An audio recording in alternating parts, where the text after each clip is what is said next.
এক ব্যক্তি রাসূলুল্লাহ সাল্লাল্লাহু আলাইহি সাল্লামকে প্রশ্ন করলেন, আরাআইতা রাজুলান গাজা ফি সাবিলিল্লাহি ইয়ালতামিসুল আজরা ওয়াদ যিকরা ফামা লাহু ইয়া রাসূলুল্লাহ। ইয়া রাসূলুল্লাহ, এক ব্যক্তি আল্লাহর রাস্তায় লড়াই করেছে, তার দুটি উদ্দেশ্য। এক নাম্বার আল্লাহর কাছ থেকে সওয়াব কামাই করা আর মানুষের বাহবা কামাই করা। ফামা লাহু ইয়া রাসূলুল্লাহ, হুজুর সে কি সওয়াব পাবে? নবীজি বললেন, লা শাইআ লাহু, সে কিছুই পাবে না। আআদাহা সালাসা মাররাত, তিনবার আবার প্রশ্নটা করলেন। নবীজি বললেন, লা শাইআ লাহু, লা শাইআ লাহু, লা শাইআ লা, সে কিছুই পাবে না, সে কিছুই পাবে না, সে কিছুই পাবে না। ইন্নাল্লাহা লা ইয়াকবালু মিনাল আমালি ইল্লা মা কানা লাহু খালিসা। আল্লাহ তাআলা বান্দার আমল ততক্ষণ কবুল করেন না যতক্ষণ আমলটা ইখলাসের সাথে না হবে।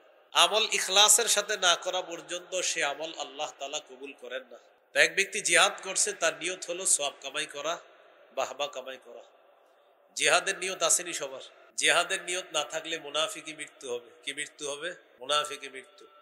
সহিহ মুসলিমের হাদিস 1910 নম্বর হাদিস, 1910। قال رسول الله صلى الله عليه وسلم من مات ولم يغزو أو لم يحدث به نفسه مات على شعبة من النفاق। কোন ব্যক্তি মৃত্যুবরণ করলো আর জিহাদ করলো না অথবা জিহাদের সংকল্প করলো না, নবীজি বলেন সেই ব্যক্তি মুনাফিকি মৃত্যুবরণ করলো। নাউজুবিল্লাহ। জিহাদের নিয়ত থাকতে হবে সবার, এটা না থাকলে সর্বনাশ। আবু দাউদের হাদিস 2504 নম্বর হাদিস। قال رسول الله صلى الله عليه وسلم জাহিদুল মুশরিকিনা বিআমওয়ালিকুম ওয়া আনফুসিকুম ওয়া আলসিনাতিকুম।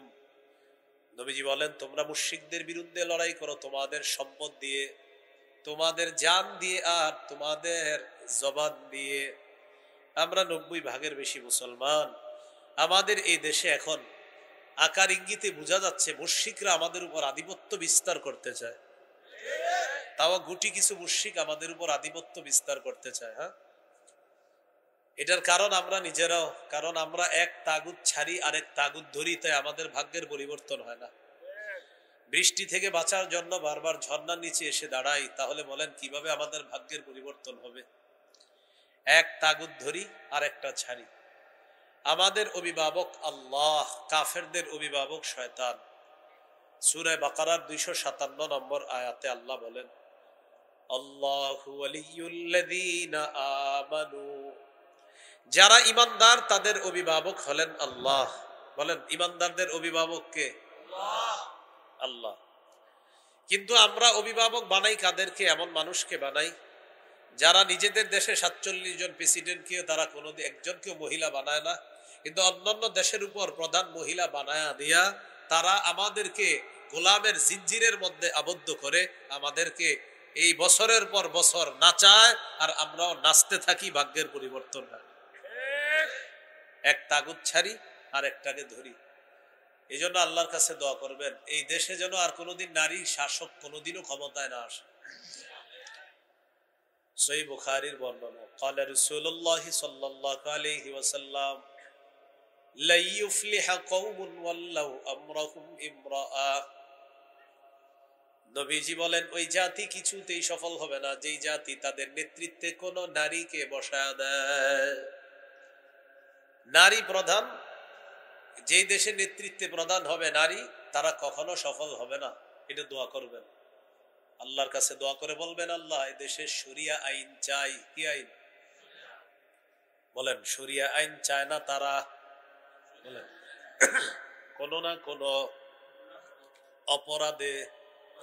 অপরাধী যারা, চোর শরিয়া আইন চাইবে না, হাত কাটা যাবে।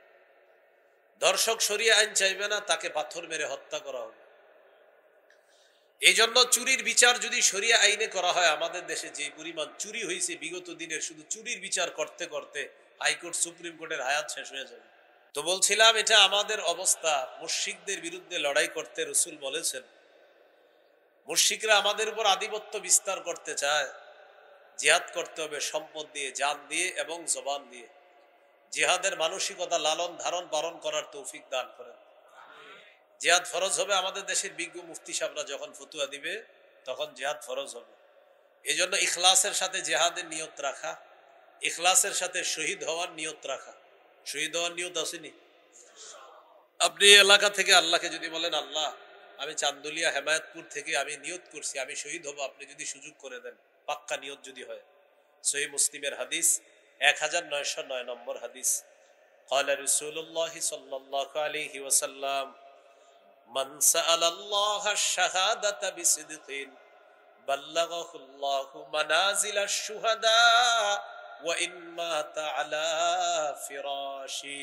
নবীজি বলেন, কোন ব্যক্তি যদি দিল থেকে নিয়ত করে আল্লাহ আমি শহীদ হব, ওই ব্যক্তি যদি তার ঘরের বিছানায় মারা যায়, আল্লাহ তাআলা তাকে শহীদদের মর্যাদায় পৌঁছায় দিবেন। দিল থেকে যদি নিয়ত করে শহীদ হবে, আল্লাহ তাকে শহীদদের মর্যাদায় পৌঁছায় দিবেন। তিরমিজির হাদিস 1663 নম্বর হাদিস, 1663।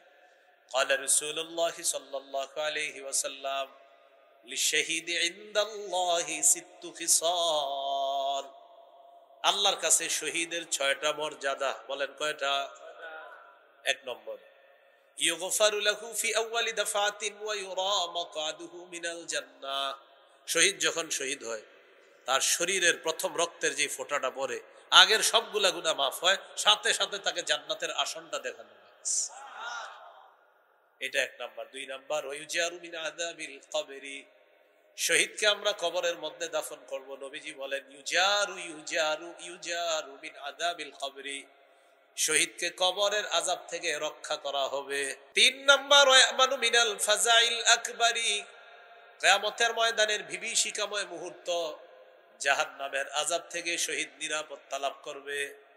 4 নাম্বার, ওয়ায়ুদউ আলা রাসিহি তাজুল ওয়াকারিল ইয়াকুতাতু মিনহা খায়রুম মিনাদ দুনিয়া ওয়া মা ফিহা। জান্নাতের মরমর পাথর খচিত মুকুট শহীদের মাথায় পরিয়ে দেওয়া হবে, যেই পাথরের মূল্য দুনিয়া আর দুনিয়াতে যা কিছু আছে আর চাইতে আরো বেশি। 5 নাম্বার, 5 নাম্বারটা কি বলবো? ওয়ায়ুযাওয়াজু সিনতাইনি ওয়া সাবঈনা যাওজাতাম মিনাল হুরিল ঈন। 72 জন হুরের সাথে শহীদের বিয়ে দেওয়া হবে। 6 নাম্বার, ইউশাফাউ ফি 70 ওয়ায়ুশাফাউ ফি 70 মিন আকারিবিহি। শহীদের নিকট আত্মীয়দের মধ্যে কমপক্ষে 70 জনের ব্যাপারে তার সুপারিশ কবুল করা হবে। শহীদের সুপারিশ কবুল করা হবে। কমপক্ষে কয়জনের ব্যাপারে? 70 জনের ব্যাপারে শহীদের সুপারিশ কবুল করা হবে। বলছিলাম ইখলাসের সাথে জিহাদের নিয়ত রাখা, শাহাদাতের তামান্না রাখা। আল্লাহ আমাদের সকলকে খালেস দিলে যেন জিহাদের নিয়ত করতে পারি, শহীদ হওয়ার নিয়ত রাখতে পারি। আল্লাহ তৌফিক দান করেন।